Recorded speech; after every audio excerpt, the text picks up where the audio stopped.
But since we've seen so far, with moving, we can change the location of the robot, but only the location. With rotation, we can change the orientation of the robot in place, but only the orientation. But what if we wanted to create a movement where we combine moving to a different location, but also changing the orientation of the robot, right?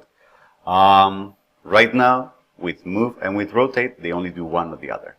The way to create a motion that compounds, that encapsulates both motion and rotation, is going to be through what's called a transform action. A transformation is some kind of motion that both changes position and orientation.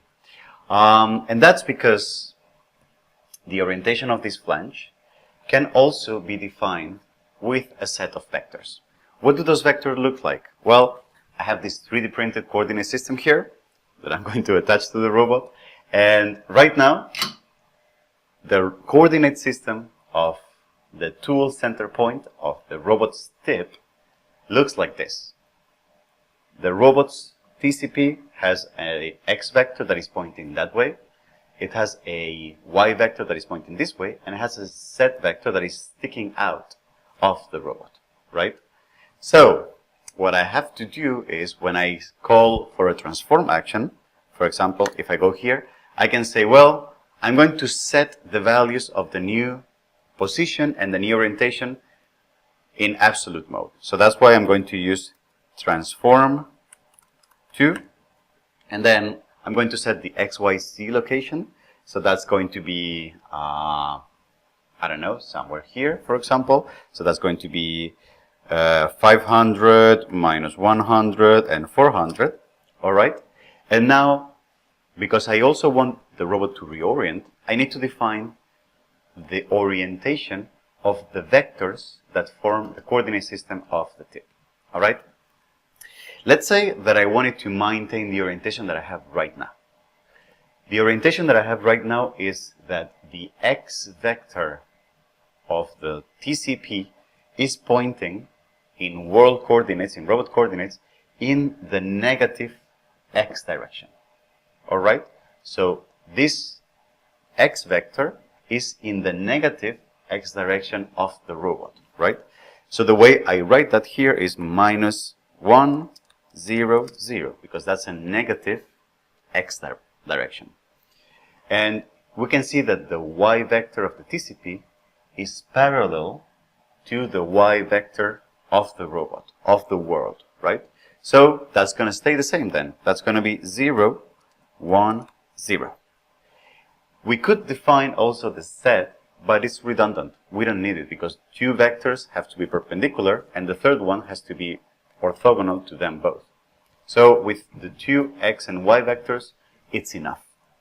I can type close parenthesis, put my semicolon, and as I hit enter, the robot starts moving to that location, and it maintains the orientation because I maintain the same vectors. But let's say that I wanted to, for example, I wanted now to move like this.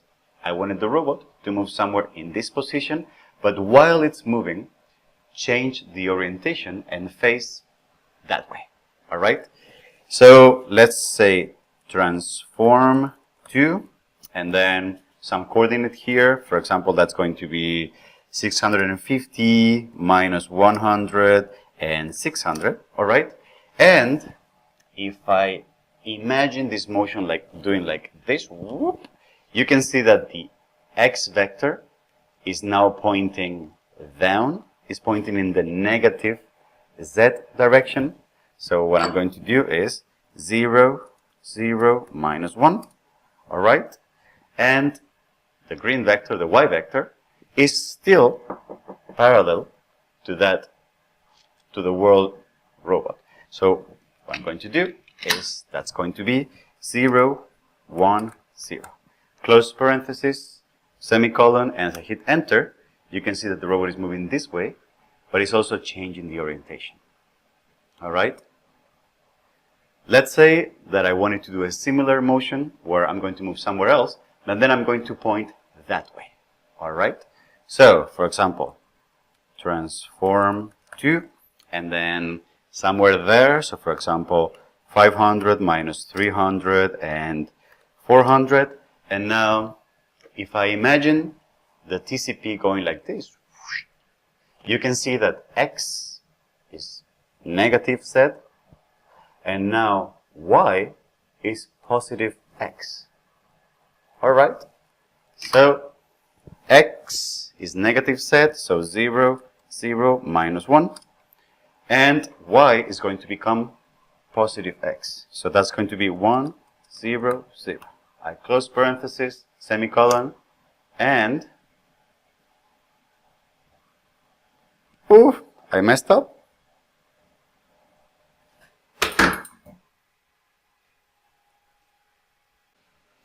Alright, sorry for that. Yes, I messed up. I just realized that when I was saying that I should have done negative Z, I did positive 1. So that's why the robot was going to go into itself. And as you can see here, I was going to hit with this, I was going to hit the robot. The robot doesn't know when these things happen, so that's why I freaked out a little bit and I hit the emergency stop just to make sure that things are under control. Alright? So what we're going to do is to fix the situation, I'm going to reconnect again. So I disconnected, and then I'm going to connect again to the robot. Alright? And now what I'm going to do is I'm going to repeat the same action that I had before, but X, this should be negative Z, right? We wanted this. So X is negative Z, and Y is positive X, which I already have. Alright? So let's see if this works now. I'm going to do this, and as you can see, now the robot is rotating into the position that we wanted in the first place. Alright? If I want to make the robot go back to a home position, where it's somewhere here and it's pointing down, we can do the same. I can say TransformTo, and then that's going to be somewhere 600 minus 100, 500. You can see the robot just reached that position. And then this home position is negative X and positive Y. So minus 1, 0, 0, and then 0, 1, 0. And then the robot will go up, and then we'll go back to this home position. Transformations are the most complicated kind of movement because you need to give it a lot of information, but it's also the richest because it combines translation and reorientation in just one go. Alright? So, depending on what you're doing and what you need, you will sometimes want to use transforms, or sometimes just simple plain moves or rotations. Alright?